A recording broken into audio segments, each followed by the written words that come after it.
नमस्कार, आप सभी का स्वागत है द हिस्ट्री यूट्यूब चैनल में और मैं हूं विकास टेकरे। अगर आप एमए फोर्थ सेमेस्टर के विद्यार्थी हैं या फिर आपके सिलेबस में सोवियत संघ और उसका विघटन यूएसएसआर कैसे कोलैप्स हुआ और कैसे अलग अलग छोटे बड़े राज्यों में छोटे बड़े देशों में रूस का विभाजन हुआ और कैसे उसकी एकता कमज़ोर पड़ी और उन सभी के बारे में हम पिछले वीडियो में बात कर चुके हैं।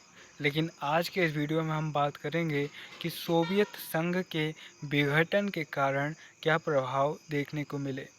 हम जानते हैं कि 1917 में जो बोल्शेविक क्रांति होती है, जो अक्टूबर की क्रांति होती है और लेनिन के नेतृत्व में साम्यवादी सरकार आती है और 1971 तक ये साम्यवादी सरकार रहती है और 1991 तक जब ये रहती है तो इसका प्रभाव इतना ज़्यादा होता है कि जो वर्तमान रूस का स्वरूप हम देखते हैं, दुनिया की दूसरी सबसे बड़ी महाशक्ति जो कहलाता है और साम्यवादियों का जो सर्वोच्च नेता कहलाता है, वो बनने का दौर यही था।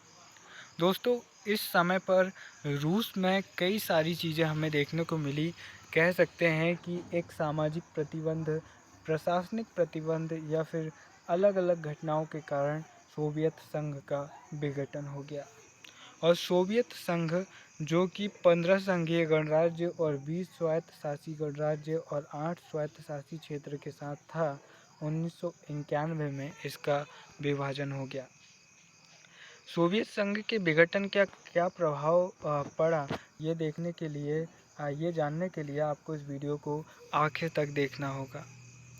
आइए जानते हैं सोवियत संघ के विघटन का प्रभाव। सोवियत संघ के विघटन का अंतर्राष्ट्रीय राजनीति पर गहरा प्रभाव पड़ा। इसका विवरण निम्न प्रकार है। अगर ये प्रश्न 5 नंबर में पूछता है तो भाई साहब पहले आपको सोवियत संघ क्या है या फिर इसके विघटन की शुरुआत कैसे हुई, एक पैराग्राफ में आपको थोड़ा सा इंट्रोडक्शन देना पड़ेगा ताकि जो जांचने वाले हैं वो ये समझ पाएँ कि आप इस विषय पर अच्छी समझ और पकड़ रखते हैं। पहला आता है शीत युद्ध का अंत।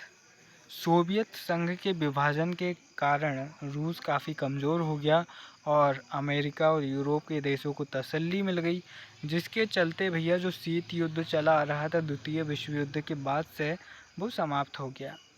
अब शीत युद्ध क्यों चल रहा था? क्योंकि शीत युद्ध इसलिए चल रहा था क्योंकि रूस को उसका क्रेडिट पूरा मिला नहीं था। पूरा क्रेडिट अमेरिका ने छीन लिया था।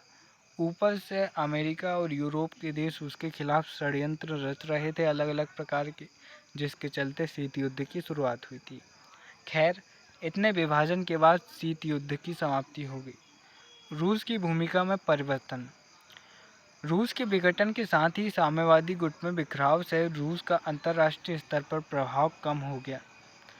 अब बोलबाला था पूंजीवादी राष्ट्रों का, क्योंकि साम्यवादी नेता अब कमज़ोर पड़ चुके थे, जिसके कारण रूस अब बैकफुट पर आ गया था और अमेरिका अब पूरी तरह से विश्व की सबसे बड़ी महाशक्ति बन चुकी थी और रूस अब उसकी टक्कर में नहीं था।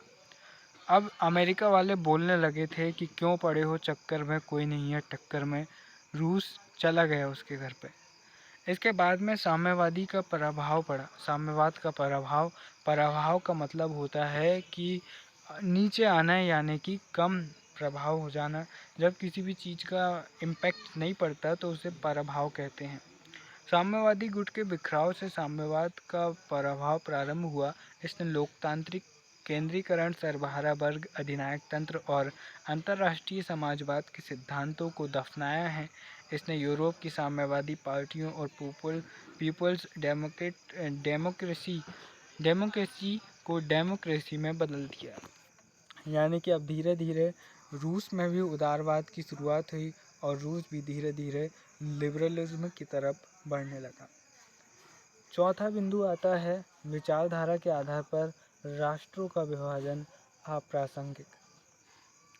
सोवियत संघ के विघटन तथा साम्यवादी गुट के बिखराव ने अंतर्राष्ट्रीय राजनीति में विचारधारा को अप्रासंगिक बना दिया। आज राष्ट्रों को विचारधारा के आधार पर नहीं बांटा जाता और पूर्व साम्यवादी देश अछूत नहीं कहलाते। रूस, अमेरिका, चीन आर्थिक संबंधों के आधार पर एक दूसरे के निकट आ रहे हैं। साम्यवादी देश बाजार आधारित अर्थव्यवस्था को अपना रहे हैं। अब धीरे धीरे ये विचारधाराएं कमज़ोर पड़ रही है और अब आर्थिक आधार पर ये देश एक दूसरे से संबंध। पांचवा बिंदु आता है कि लोकतंत्र की सर्वव्यापकता। जहाँ यहाँ पर जो तानाशाही चल रही थी, जो सिंगल पार्टी टाइप का जो साम्यवादी प्रशासन चल रहा था, वो कमज़ोर पड़ गया और लोकतंत्र की सर्वव्यापकता लोगों को समझ में आई। पूर्वी यूरोप में वही लोकतंत्र की बहार ने उन देशों की सर्वाधिकारवादी सरकारों को उखाड़ फेंका और वहाँ लोकतांत्रिकवादी सरकारों की स्थापना हुई। इसका प्रभाव चीन पर भी पड़ा। 1989 में थियानअनमन की घटना इसका प्रमाण है और लोकतंत्र का महत्व धीरे धीरे बढ़ने लगा। दोस्तों, एक ध्रुवीय विश्व यानी कि अब जो हम देख रहे थे कि शीत युद्ध के समय में पूंजीवादी और मार्क्सवादी, साम्यवादी, ये विचारधाराएं दो ध्रुव विश्व को दो धड़ों में बांटकर चल रही थी। अब ये एक ध्रुवीय होने का प्रयास यानी कि अब सब मिलजुल कर रहने की ओर बढ़ने लगे। सोवियत संघ के विघटन के परिणाम स्वरूप विश्व एक ध्रुवीय हो गया। अब अमेरिका विश्व की एकमात्र शक्ति रह गया, उसकी टक्कर में कोई नहीं रहा। विश्व में अब केवल एक विचारधारा का ज़्यादा बोलबाला चलने लगा। वह विश्व का एकमात्र पुलिसमैन तथा महानायक बन गया। उसकी कोई बराबरी नहीं कर सकता, उसका कोई प्रतिनिधि नहीं है, उसने कोई चुनौती नहीं दे रहा है उसको। वह प्रत्यक्ष व परोक्ष हस्तक्षेप द्वारा किसी क्षेत्र के संतुलन को बना सकता है तथा बिगाड़ सकता है। उसके पास परमाणु अस्त्रों की ही प्रचंड शक्ति नहीं है, अपितु आर्थिक क्षमता भी अत्यधिक है। वह राष्ट्रों पर दबाव डालने की स्थिति में है, किंतु राष्ट्र संघ ही नहीं, विश्व बैंक और अंतर्राष्ट्रीय मुद्रा कोष जैसी वित्त संस्थाएं भी अब अमेरिका की मुट्ठी में हैं, क्योंकि इन सभी संस्थाओं में ज़्यादातर शेयर, बड़ी मात्रा में पैसा अमेरिका का ही लगा है। तो यहाँ पर हम ये कह सकते हैं कि रूस के विघटन ने रूस के जो उसका साम्राज्य था, चाहे वह ज़मीन के हिसाब से कहें या फिर वह राजनीतिक प्रभाव हो, वो दोनों ही कमज़ोर पड़ गए और अमेरिका दोनों ही रूप में ताकतवर बन गया। अब अमेरिका के पास एक मजबूत अर्थव्यवस्था आ गई, अमेरिका के पास एक मजबूत राजनीतिक प्रभाव आ गया। अब देखिए यहाँ पर से किस तरह के प्रश्न बन सकते हैं।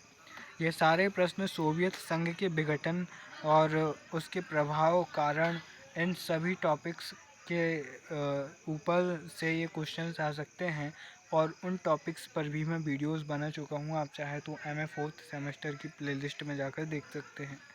सोवियत संघ के विघटन पर प्रकाश डालिए, ये इस तरह के प्रश्न आ सकते हैं। सोवियत संघ के विघटन का अंतर्राष्ट्रीय राजनीति पर क्या प्रभाव पड़ा, तो इसका उत्तर अभी हमने समझने का प्रयास किया कि क्या प्रभाव पड़ा।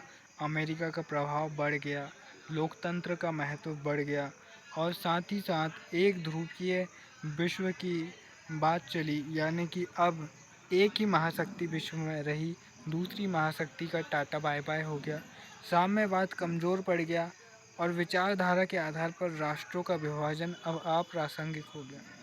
शीत युद्ध का समाप्ति हो गई, रूस की भूमिका में अब परिवर्तन हो गया।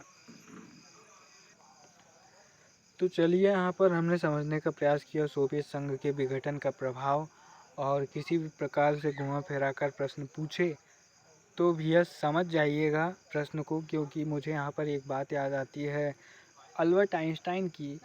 तो वो उन्होंने एक बार कहा था कि जब मुझे कोई समस्या मेरे सामने आती है और अगर मेरे पास में 30 मिनट है तो मैं 30 में से 20 मिनट उस समस्या पर सोचूंगा और 10 मिनट समाधान पर, क्योंकि जब हम समस्या पर सोचते हैं तो समाधान उससे खुद ब खुद निकल कर आ जाता है।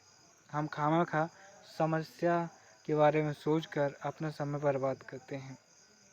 जैसे कि एग्ज़ाम्पल के लिए कई बार जब हम बैठकर लिखते हैं तो हमारा पेन गुम जाता है।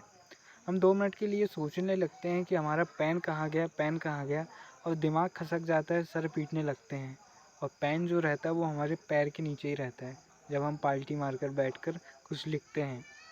लेकिन अगर हम यही सोचें, यहाँ पर दिमाग यही लगाएं कि मैं पेन कहाँ रख सकता हूँ, अगर हम ये दिमाग लगाएं तो हमें सीधे पता चल जाएगा कि पेन मैं पैर के नीचे पैर के साइड में रख सकता हूँ, तो हो सकता है कि वो पाल्टी मार के बैठा हूँ तो नीचे साइड चला गया हो, आपको पेन मिल जाएगा।